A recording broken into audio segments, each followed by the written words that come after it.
आजकल के लड़के लड़कियां शादी के पहले एक साथ रहते हैं, शादी के पहले इनका इलू इलू चालू हो जाता है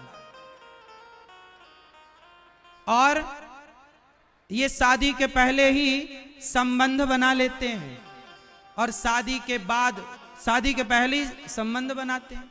और सुनो, शादी के पहले लड़का एक से, फिर दूसरे से, लड़की भी एक से, फिर दूसरे से, ऐसे जब आप 17 जगह संबंध बनाओगी या बनाओगे, तो जब आपका 17 जगह मन भटक चुका है तो विवाह तो एक से होगा, तो फिर विवाह एक से होगा तो एक में तुम टिक ही ना पाओगे। आज तलाक की सारी जड़ क्या है कि लड़की पहले से फ्रैंकली 10 लड़कों के संग रह चुकी है, लड़के बहुत सारी लड़कियों के संग रह चुके हैं, तो अब एक के साथ जी नहीं लग रहा है तो तलाक तो होना ही था। पहले तो ले दे के एक ही पत्नी होती थी, पत्नी ही देवी होती थी, वही सब कुछ होती थी, पति भगवान होता था। पति क्या होता था? बोलो मेरी मां। अब जो लड़कियां 17 पुरुषों के संग रह चुकी हैं पहले लिव-इन में, वो अपने पति को भगवान मानेंगी? हाँ, काय का भगवान, तू तेरे जैसे तो बहुत पहले ही आए। ले तलाक, दूसरा आएगा, दूसरा जिंदाबाद। सब चरित्र बिगड़ गया। लिव-इन के नाम पर हमारे देश में चरित्रहीनता फैल गई। लड़की को आपने भेजा था पढ़ने, लड़कों को भेजा था पढ़ने, वो पढ़े कम, वैश्या बन गए। अच्छा एक बात बताओ, शादी के पहले दूसरे पुरुष या दूसरी स्त्री से संबंध रखने वाले को हमारे गांव की भाषा में, सिंपल भाषा में क्या बोला जाता? वैश्या। इसलिए हमारे यहां पतिव्रता नारियां होती हैं। मेरी मां, अपनी बेटी को पढ़ाओ लिखाओ, वैश्या ना बना देना। ये लिव-इन एक प्रकार का जो आज का कल्चर है, इसे लिव-इन कह जरूर रहे हैं, लेकिन लिव-इन ना कहो, इसे शुद्ध में वैश्यालय कहो। हिंदी भाषा, ये लिव-इन नहीं है साहब, इसे तो छुपाने के लिए, नाम छुपाने के लिए आपने लिव-इन नाम दे दिया इंग्लिश में। ये शुद्ध में एक वैश्यालय है, जहां से पुरुष वैश्या निकल रहा है, स्त्री वैश्या निकल रही है। इसे आपने छिपाया है तो लिव-इन नाम दे दिया। इसलिए मैं आपसे प्रार्थना करूं कि अपनी बेटी को एक क्लास कम पढ़ाना, एक क्लास बेटे को कम पढ़ाना, पर बेटी और बेटे को चरित्रवान जरूर बनाना। क्या बनाओगे? जोर से। आपका चरित्र अच्छा है, राम का चरित्र अच्छा है, इसलिए तो मंदिर बने राम के। राम चरित्र सुनवे को रसिया, और राम लखन सीता मन। राम के चरित्र की पूजा होती है और रावण के पुतले नहीं, रावण के चरित्र के पुतले जलाए जाते हैं। पुतले किसके जलाए जाते हैं? रावण के। क्या रावण व्यक्ति बुरा है या उसका चरित्र बुरा है? आप कभी बुरे नहीं होते, आपका अच्छा या बुरा चरित्र होता है। इसलिए मर जाना बेहतर है साहब। हमारे यहां झांसी की रानी को कितने लोग जानते हो? खूब लड़ी मर्दानी वो तो सिंहासन हिल उठे राजवंशों ने, भ्रकुटी तानी थी, बूढ़े भारत में भी आई फिर से नई जवानी थी। खूब लड़ी मर्दानी वो तो। झांसी की रानी जो है, जब झांसी की रानी को अंग्रेजों ने घेर लिया और वो जंगल गई तो उनके घोड़े को गोली लग गई। झांसी की रानी जब मरी तो बताओ उनकी आयु कितनी थी?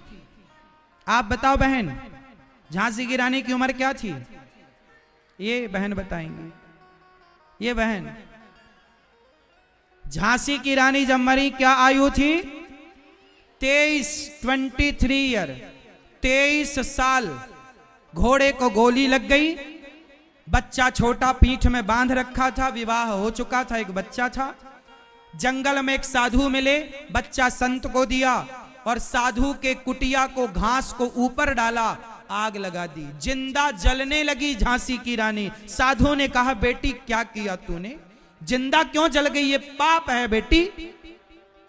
झांसी की रानी ने जो आखिरी शब्द कहे थे वो हर लड़की को सुनना चाहिए। झांसी की रानी ने कहा, संत जी कह देना दुनिया वालों को, जब तक शरीर में ताकत थी घोड़े ने, लोगों ने साथ दिया तो मैं राष्ट्र के लिए लड़ती रही, मैं देश की रक्षा करती रही। लेकिन अब दुश्मनों से घिर चुकी हूं और मैं भारत की लड़की हूं। यदि मैं जिंदा अंग्रेजों को लग जाती हूं हाथ, तो अंग्रेज मुझे नोच नोच करके खा जाएंगे। और मैं भारत की लड़की हूं महाराज, मैं आत्महत्या नहीं कर रही हूं, मैं अपने चरित्र की रक्षा कर रही हूं। ये मेरे चरित्र की रक्षा है। मर गई वो लड़की, पर अपने चरित्र पर दाग ना लगने दे। ये चरित्र होता है, ये थोड़ी कि तुम जानकर दूसरों लड़कों के सामने परोसती हो अपने आप को, आओ हमारा शोषण करो। आजकल जानबूझ करके बहुत सारी लड़कियां, मैं सबको नहीं कह रहा हूं, सबको एक तराजू में नहीं रख रहा हूं, पर अधिक मात्रा में अब समाज में ऐसे लोग हैं, जानकर परोसा जा रहा है कि आओ हम तैयार हैं आपके लिए। ये इससे बड़ी चरित्रहीनता क्या होगी मेरी मां? हमारा देश कैसा था, इस देश की पहचान, अब आप कहते हो हमारा देश बड़ा धार्मिक है, लेकिन देखो ना अमेरिका आगे चला गया, लंदन बहुत आगे चला गया, जापान बहुत आगे टेक्नोलॉजी में, पैसे में चला गया, तरक्की में चला गया, भारत बहुत पीछे रह गए ना। भारत कभी किसी से पीछे था ही नहीं। बात टेक्नोलॉजी की करो तो अमेरिका आगे है, बात पैसे की करो तो अमेरिका आगे है, लेकिन बात चरित्र की करोगे ना तो भारत ही आगे है। और हमारे देश में पैसे वाले को बड़ा नहीं माना जाता, हमारे देश में चरित्र वाले को बड़ा माना जाता है। पैसे वाले को बड़ा माना जाता तो रावण के मंदिर बनाए जाते, चरित्र वाले को बड़ा माना गया, इसलिए घास की झोपड़ी में रहने वाले राम के मंदिर बनाए गए। मैया किसको बड़ा मानती हो आप, पैसे वाला या चरित्र वाला?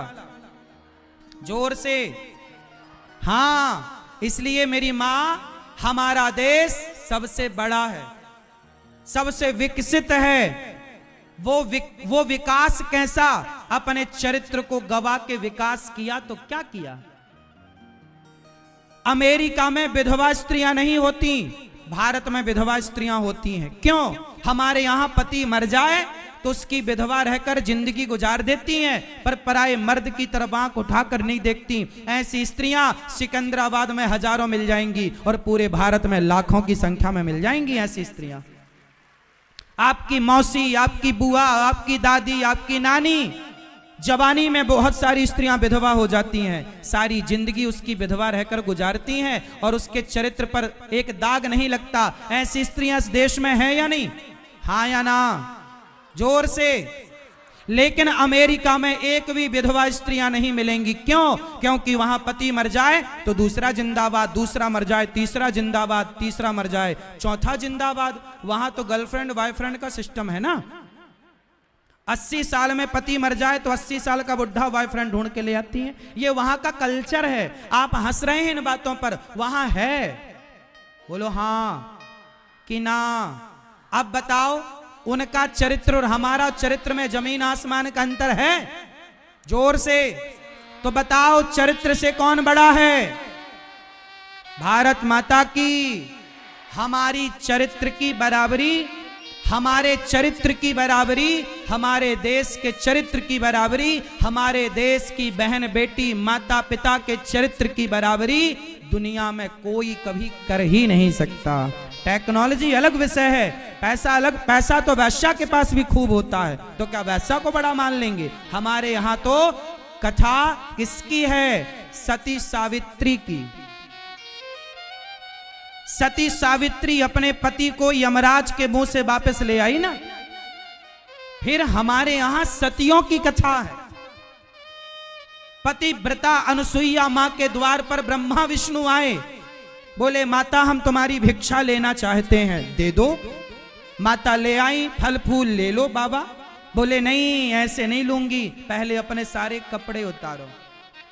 माता अनुसुईया को कहा ब्रह्मा विष्णु महेश साधु बनकर आए, बोले आप अपने कपड़े उतार दो, हम भिक्षा लेंगी। माता अनुसुईया समझ गई कि मैं पतिव्रता हूं और पतिव्रता नारी किसी और पुरुष के सामने निर्वस्त्र खड़ी हो जाए, ये पातिव्रत धर्म को नष्ट करना है। माता समझ गई कि ये सामान्य नहीं, अंदर से जल लाई और जल में हाथ में जल लेकर कहा कि हे विधाता तुम साक्षी हो, यदि मैं पतिव्रता हूं तो ये तीनों पुरुष बच्चे बन जाएं। ब्रह्मा विष्णु के ऊपर छोड़ा, तीनों बच्चे बन गए। मैया ने दूध पिलाया, पालना में झुलाया। ये कथा जानते हो कि नहीं? बोलो।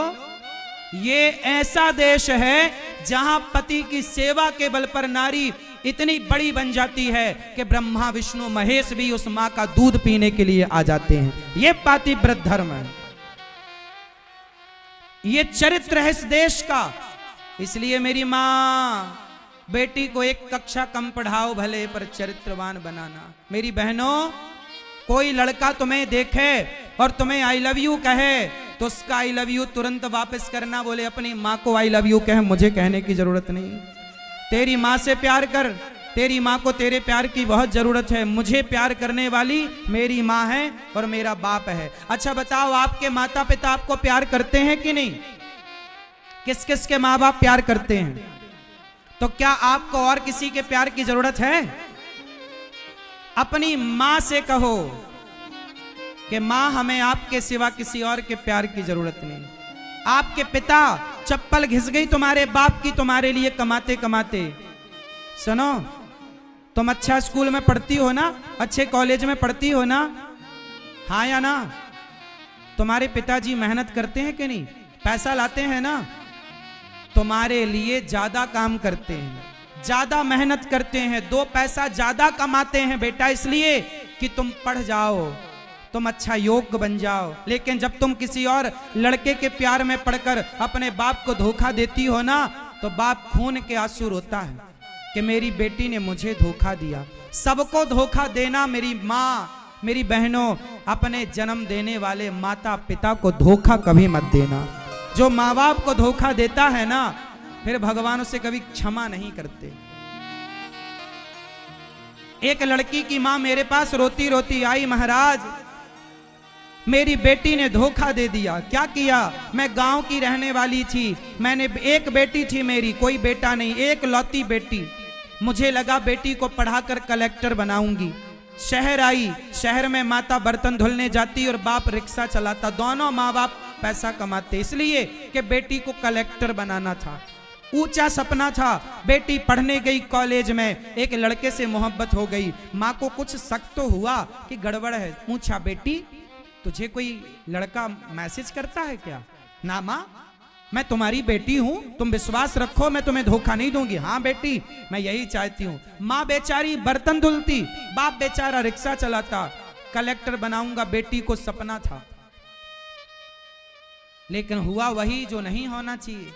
वो लड़की उस लड़के के प्यार में पड़ी और उस लड़के के संग भाग गई। जब भागी ना, तो मुझे याद है, मैं कहानी ऐसे नहीं बता रहा हूं, वो माँ मेरे सामने आई और रोने लगी और ऐसा रोई, उसका रोना आज तक मेरी आंखों के सामने है। बेचारी वो रो क्या रही थी? उसका खून गिर रहा था आंखों से। महाराज अब मैं कहां जाऊं? गांव जाती हूं तो लोग ताने मारेंगे, बड़ा शहर गई थी, बेटी पढ़ाऊंगी, भाग गई तेरी बेटी, लोग जीने ना देंगे। क्या करें?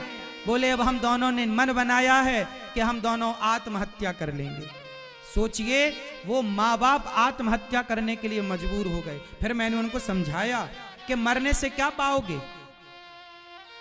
समझाया तो आत्महत्या तो नहीं की, लेकिन जीवन भर का दुख तो रहा ना। तो क्या बेटी ने अपने बाप को और अपनी माँ को धोखा नहीं दिया? तुम धोखा दोगी तो कौन तुम्हें पढ़ाएगा? इसलिए मेरी बहनों, कभी अपने माँ को तो धोखा ना दो, अपने बाप को। तुम्हारा बाप बहुत विश्वास करता है, मेरी बेटी सही है, मेरी बेटी गलत नहीं हो सकती, ये बाप का विश्वास है तुम पर। जानती हो विश्वास क्या होता है? बहुत बड़ी चीज होता है बेटा विश्वास। विश्वास से बड़ी कोई चीज नहीं होती धरती पर। एक बाप अपनी संतान, तुम्हारी पढ़ाई लिखाई के लिए, बेटी के लिए, बेटा के लिए कमाता है, लेकिन वही बच्चे अपने माँ बाप का जब सम्मान नहीं करते ना तो बड़ा बुरा लगता है। मेरे से ज्यादा आप लोग नहीं समझोगे इन बातों को। गौरी गोपाल आश्रम में वृद्ध माताएं रोती हुई आती हैं, बेटे ने घर से निकाला। सोचिए, जिस माँ ने बेटे को घर बनवा कर दिया, जिस माँ ने मेहनत मजदूरी करके बच्चे को पढ़ाया, आज उसी बेटे ने अपनी माँ को उसी घर से निकाल दिया जिस घर को माँ ने ही बनवाया था, जिस घर में तराई माँ ने ही करी थी, जिस घर की ईंटों का पैसा माँ ने ही जोड़ा था। आज उसी घर से माँ को बेटा निकाल देता है। कितना रोती है ना वो माँ। तुम क्या जानो बेटा कि दर्द क्या होता है, पीड़ा क्या होती है। तुम अभी बच्चे हो, तुम्हें नहीं पता कि माँ बाप का दर्द क्या होता है। माँ कोई तुम्हारी दुश्मन थोड़ी है, तुम्हारा बाप दुश्मन थोड़ी है। तुम्हें पढ़ा लिखा कर योग्य ही तो बनाना चाहता है। मेरी बेटी आईपीएस बने, आईएएस बने, मेरी बेटी बड़ा पद पाए, बड़ा पैसा कमाए, बड़ा इज्जत पाए, सम्मान। बाप का सिर गर्व से ऊंचा होता, मेरी बेटी कलेक्टर है, मेरी बेटी आईपीएस है, मेरी बेटी ये है, मेरी बेटी डॉक्टर है, मेरी बेटी एडवोकेट है, मेरी बेटी जज है, मेरी बेटी इंजीनियर है, मेरी बेटी सीए है। अरे बाप का सिर ऊपर होता है गर्व से जब बेटियां समाज में नाम कमाती हैं। और जब कोई बेटी भाग जाती है किसी लड़के के संग, तो बाप जब गुजरता है ना गली से तो सिर झुका के गुजरना पड़ता है। लोग ताने मारते हैं, इसकी बेटी भाग गई, इसका बेटा भाग गया। तो बताओ बहनों, क्या तुम चाहती हो कि तुम्हारा बाप सिर झुका के चले? कितने लोग चाहते हैं कि मेरा पिता मेरी माँ सदा सिर उठाकर चले? तो कितने बच्चे अपने माँ बाप का सिर नहीं झुकने देंगे कभी? पक्का वादा करो, कभी अपने माँ बाप का सिर नहीं झुकने दोगी? कोई तुम्हें आई लव यू बोला हो तो आज शाम को उसका आई लव यू उसके मुंह पे मारो, ले तेरा आई लव यू नालायक कहीं का, हमें नहीं करना तेरे से प्यार। कोई आई लव यू नहीं चाहिए किसी का। क्यों मेरी माँ? उसके मुंह पे मारो आई लव यू। बोले हमारी माँ का आई लव यू बहुत अच्छा है, हमारे पिता का आई लव यू बहुत अच्छा है, हम अपने माँ बाप से प्यार करेंगे और किसी से विवाह कर लो, फिर अपने पति से प्रेम से रहना।